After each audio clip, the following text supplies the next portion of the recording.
Bom, pessoal, vamos aí começar mais uma breve revisão sobre esse conteúdo aqui, diagrama, entidade e relacionamento, beleza? Só para a gente fazer um apanhado aí do que já foi visto antes, para que a gente possa dar prosseguimento aí também nesse novo formato de aulas aí à distância, enquanto passa esse problema aí que está ocorrendo no Brasil e no mundo, né? Então, bora lá.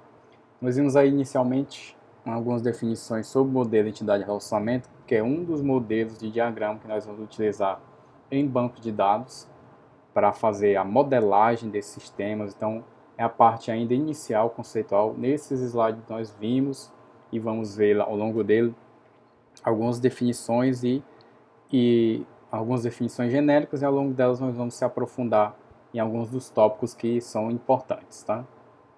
Então, a primeira parte que nós falamos, ouvimos aí em relação à modelagem de dados, né, do que trata o modelo de dados, o que ele quer representar, né?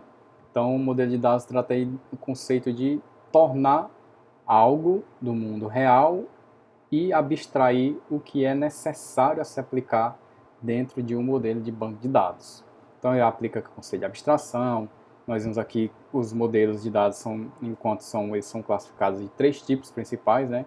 Os modelos de dados de alto nível, os modelos de dados representativos ou de implementação e os modelos de dados de baixo nível. Cada um deles nós vimos aí um pouco aprofundado aí desses três tópicos principais. Os modelos conceituais, né, são próximos ao que os usuários percebem os dados, né, o que está mais próximo da realidade. É como você vê um diagrama de classe da UML de um programa Java orientado a objetos. Então a gente vê lá uma representação do conceito antes mesmo de implementar ou a linguagem que vai ser criada. Então, aqueles diagramas da UML servem para representar um modelo de alto nível, abstrato, que pode ser implementado em qualquer linguagem orientada a objeto, claro, com suas especificações, né? E o modelo que nós vamos utilizar é o modelo aqui entidade e relacionamento. Vai ser nosso modelo principal nessas próximas aulas. Inclusive, posteriormente vamos ter uma lista de exercícios desse tema, tá? Dada a lista anterior, que foi só conceitual, agora vamos ter uma lista um pouco mais prática e depois vamos aí abrir um horário, um momento para se tirar as dúvidas. Depois vem o terceiro e segundo nível, aliás, né, modelos representativos ou de implementação, é já um modelo mais próximo do que vai ser implementado num SGBD, num SQL, num Postgres, o que vai ser utilizado, né? Oferece conceitos que podem ser facilmente entendidos pelos usuários finais. Geralmente os usuários finais aqui são os programadores, a maioria deles são os programadores, vão entender esse diagrama, esses modelos de implementação e vão ver e como vão fazer essa implementação a partir do diagrama. Depois nós temos o modelo de dados de baixo nível, né, o físico. Aqui a gente já se preocupa com como vai ser as estruturas de armazenamento, lá como vai ser guardado nos meus bancos de dados, nos HDs, quais são os tipos de estruturas vão ser utilizados de forma mais eficiente para acessar esses dados de forma mais rápida, mais concisa, mais eficiente e eficaz possível. Então, aí são o terceiro e último nível em relação à modelagem de dados dos bancos de dados.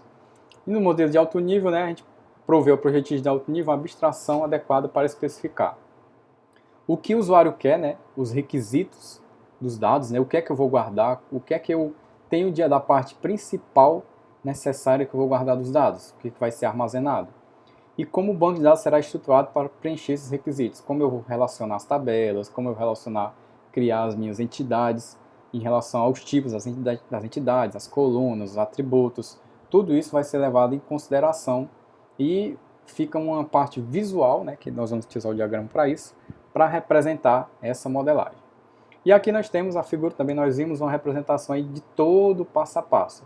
Até essa linha aqui, onde tem a parte de independente do SGBD, pode ser aplicada a qualquer projeto de banco de dados, aí, sem considerar uma ferramenta específica, sem se preocupar com isso. A partir daqui, toda uma parte de modelagem, a partir do contexto principal, né, a definição lá de minimundo, do que é que eu vou tratar, qual o tipo de contexto que eu vou trabalhar em cima, né? O Minimundo vai buscar isso, vou levantar os requisitos, depois eu vou fazer essa divisão dos requisitos funcionais, o que é que vai ser aplicado, a divisão dos requisitos de dados, né? Projeto conceitual, vamos aplicar alguns diagramas, depois vem aí A parte de baixo aqui desse diagrama fala que justamente que já vai me importar o tipo de SGBD que eu vou utilizar.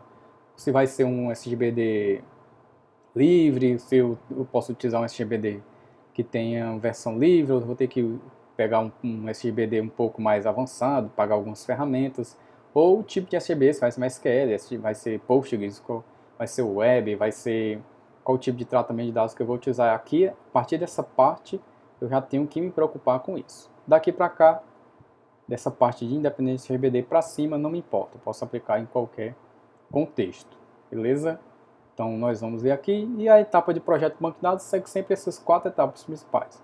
Levantamento e análise de requisitos, buscar o que é que eu tenho que trabalhar em cima, projeto conceitual, projeto lógico. Projeto conceitual nós vamos trabalhar mais aqui especificamente nessas próximas aulas. Projeto lógico ou de mapeamento do modelo de dados, né? Já vamos trabalhar aqui com a questão nós vamos mudar aqui, nós vamos trabalhar com entidade, aqui depois nós vamos já nomear as entidades para tabelas, depois o projeto físico, a parte de SQL em si, né, a linguagem de consultas, implementação de dados. E, obviamente, enquanto essas atividades podem estar ocorrendo, o desenvolvimento delas, outras atividades podem ocorrer em paralelo. Não necessariamente você só vai começar a segunda fase quando começar a primeira, outras coisas podem estar acontecendo aqui. Você pode elaborar a interface do seu sistema, para depois conectar com essa parte aqui de posterior, a parte do back-end, né, a parte que a gente fala do banco em si.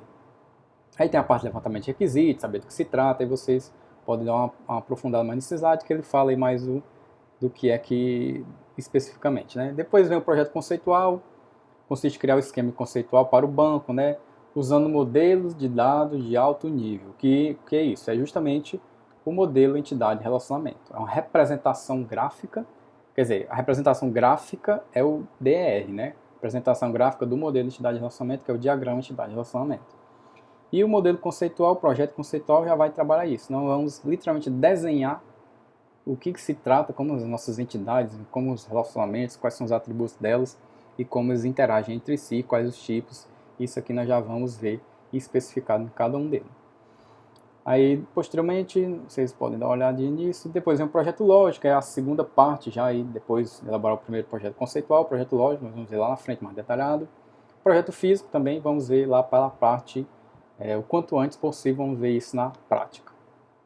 Tem aqui um pouco de história, quem criou, né, foi o modelo de entidade de relacionamento, foi proposto por Peter Shane. Então, em 1976, ele propôs aí a criação do modelo de alto nível chamado modelo de entidade de relacionamento, que utiliza o conceito de entidades e os relacionamentos entre essas entidades. Tem vários outros subdefinições que nós vamos ver aí ao longo do tempo. Então, sempre lembrando, não é implementado por nenhum SGBD, é uma representação, é uma modelagem. Aqui o SGBD não nos interessa, no caso. Então, as entidades, relacionamentos e atributos são os conceitos mais importantes.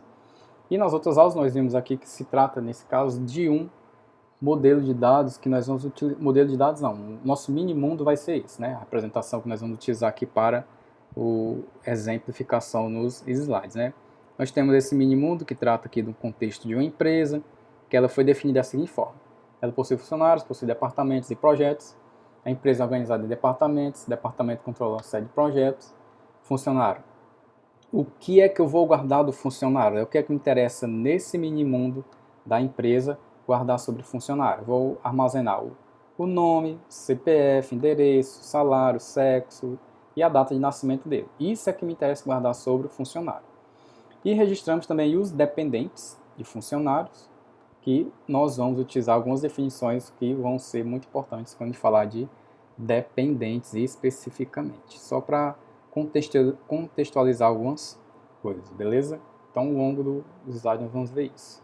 E isso aqui é uma representação de como seria o diagrama do modelo entidade relacionamento, que a gente chama do DER, ou diagrama de esquema de entidade relacionamento. Desse modelo, desse minimundo, essa seria uma representação, né? Poderia ter essa representação aqui. Aqui eu tenho as minhas entidades, nós vamos ver as definições, temos aqui cada um dos atributos delas.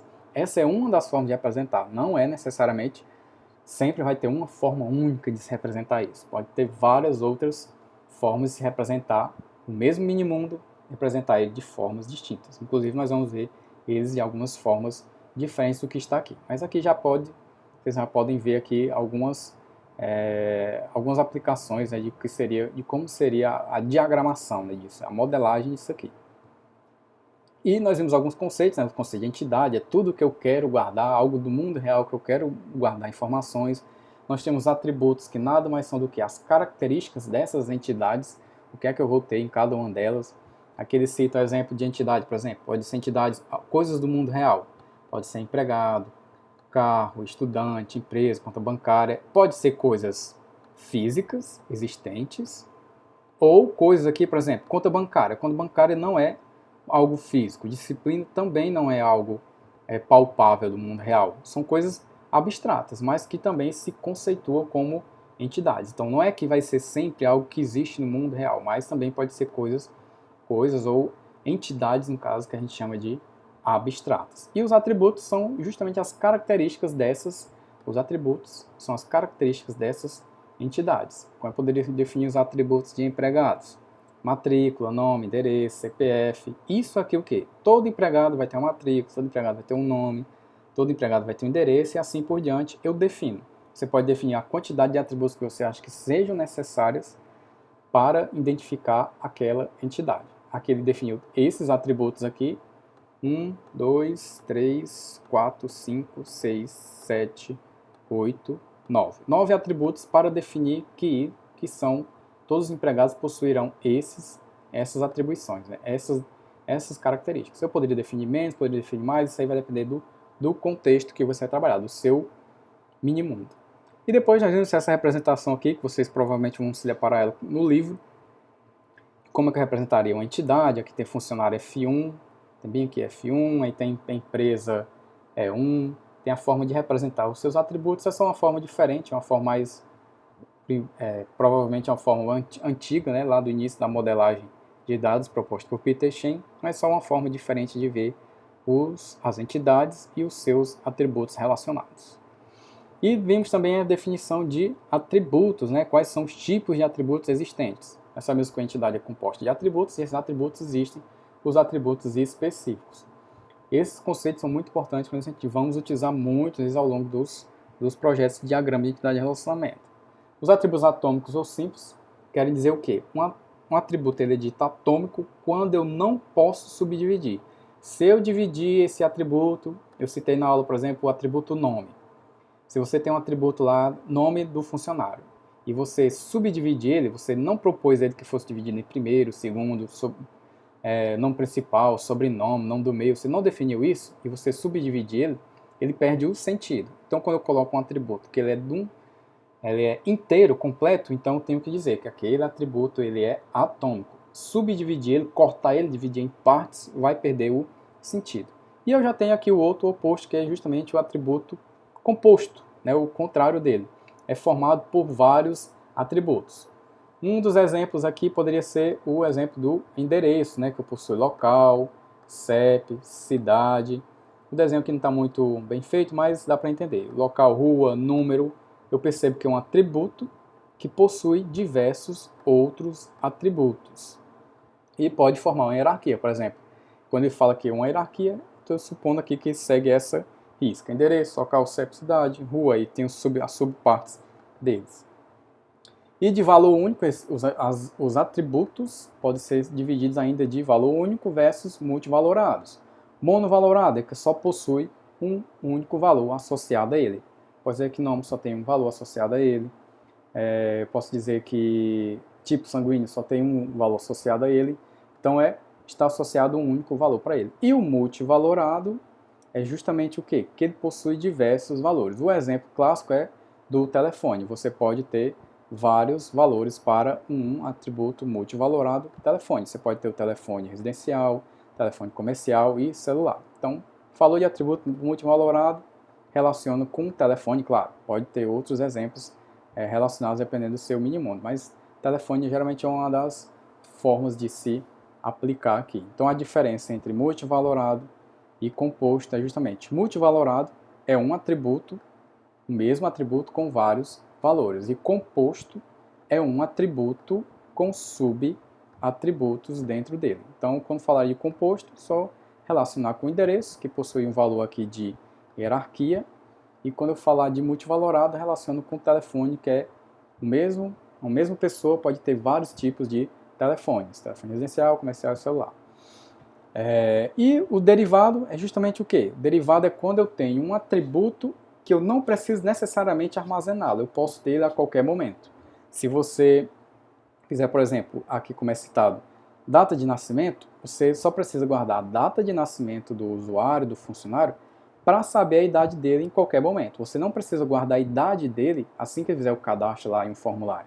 Você guarda sua data de nascimento e quando você for fazer aquela consulta, aquele dado sobre o funcionário relacionado à data de nascimento, você pega a data atual e faz o cálculo com a data de nascimento que foi informada. Aí sim você vai atribuir, vai ter um atributo que a gente chama de derivado. A mesma coisa pode ser da média, você tem várias, a média nota 1, nota 2, nota 3, e você faz a média vai ser o resultado da soma e a subdivisão por 3 dessa nota, a média vai ser o que a gente chama de atributo derivado. Então esses conceitos aqui são bastante importantes.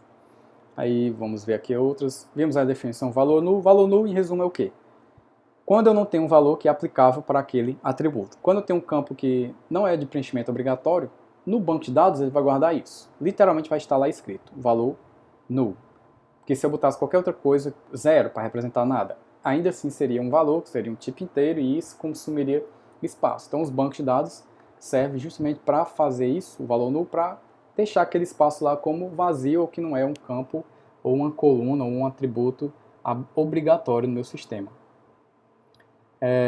Quando é desconhecido, eu cito aqui, né, quando é não aplicável, as duas situações, número de apartamento, você pode não morar em apartamento, morar em uma casa, formação acadêmica, você pode ainda não ter, você pode lá ter mestrado, doutorado, especialização, e você só tem graduação, ou você só tem especialização, você não tem mestrado, doutorado, você não selecionaria isso no formulário, por exemplo, e lá no campo, lá no banco seria guardado o valor nulo.